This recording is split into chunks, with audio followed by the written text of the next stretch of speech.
Hola, esta es la primera entrega de una cartografía de tradiciones político-filosóficas que van a empezar aquí. Empezamos con el nacionalismo. Partimos de este libro, Ciudad y Ciudadanía, Senderos Contemporáneos de la Filosofía Política, edición de Fernando Quesada, que es el libro de referencia de Filosofía Política 1 de la UNED. Empezamos con el tema del nacionalismo en un capítulo que es escrito por Miquel Caminal, de la Universidad de Barcelona. Este capítulo consta de 5 apartados y aquí voy a desarrollar los 2 primeros. Habla primero del concepto de nacionalismo. Contrapone el Estado liberal al Estado absolutista. Mientras que en el Estado absolutista la monarquía, la soberanía que residía en el monarca, era la fuerza de cohesión que le daba unidad a ese Estado. En el Estado liberal esa fuerza de cohesión desaparece y la fuerza de cohesión tiene que ser la nacionalidad, la cohesión identitaria. Aquí tenemos el nacimiento o la raíz más honda del espíritu nacional.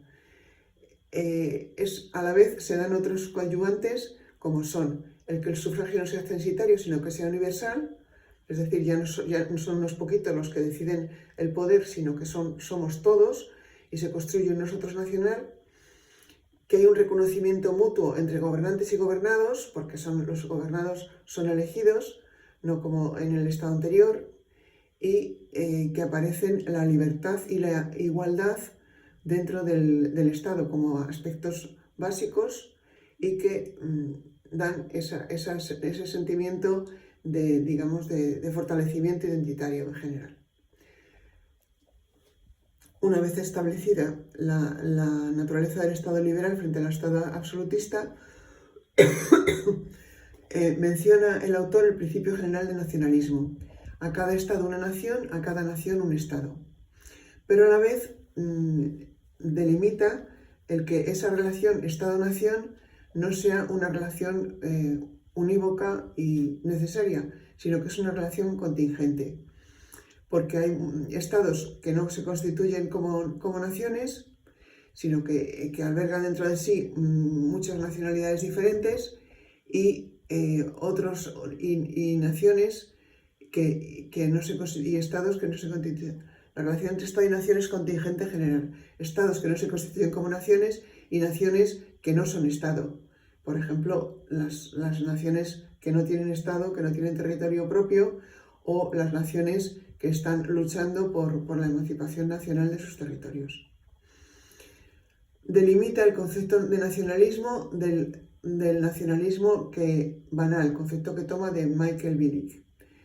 El nacionalismo banal es el nacionalismo interiorizado, la noción superficial del nacionalismo, que se refiere a las costumbres, rutinas, creencias ideológicas, sentimientos, símbolos propios que nos afectan como nación y que son a la vez sentimiento, pero que son decisivas porque determinan comportamientos.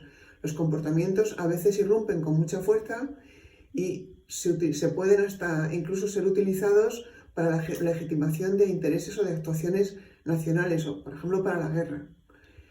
Por tanto, el nacionalismo, aunque sea un nacionalismo banal, es una fuerza terriblemente poderosa. A lo largo del siglo XX, señala, hay diferentes radicalizaciones, ha habido diferentes radicalizaciones nacionalistas. Ha habido un mundo en general dividido por intereses nacionales, nacionalismos emergentes y 2 grandes nacionalismos, el estadounidense y el soviético, que se oponían.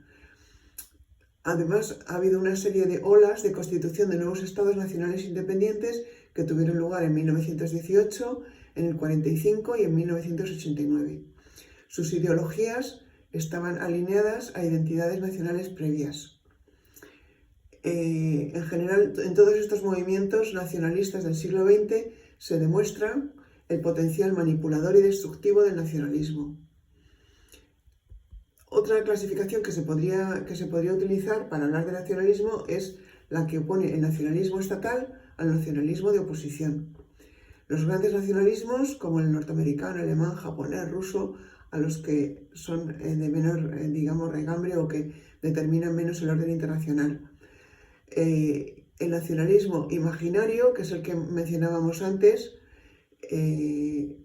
o incluso más acusado como idealizaciones nacionales fantasmagóricas, y el nacionalismo real.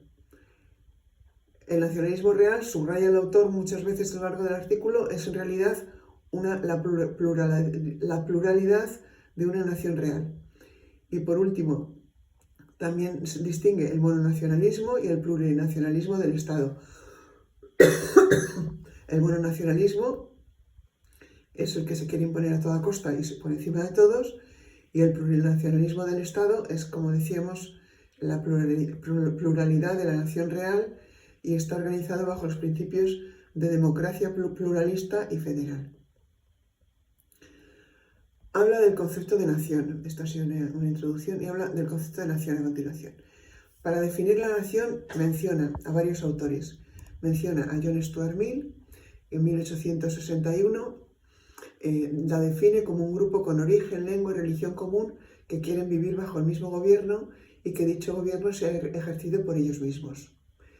Renan en 1882 pone el énfasis en el eje temporal y dice que una nación está constituida por un pasado, un deseo de que el futuro sea común y el consentimiento de que el presente sea como es, y habla de un plebiscito que tiene lugar cada día. Max Weber, en 1912, realiza la definición que el autor considera la óptima y que relaciona los conceptos de nación y Estado, porque dice que la nación es una comunidad de sentimiento manifestada en un Estado. Y por último, Anderson, en 1983, establece que la nación es una comunidad imaginada, limitada y soberana. Como aspectos relevantes de las definiciones, el autor subraya los siguientes. La comunidad de sentimiento, que ya hemos mencionado varias veces, el sentimiento identitario, la vinculación a la nación y de los miembros de la nación entre sí.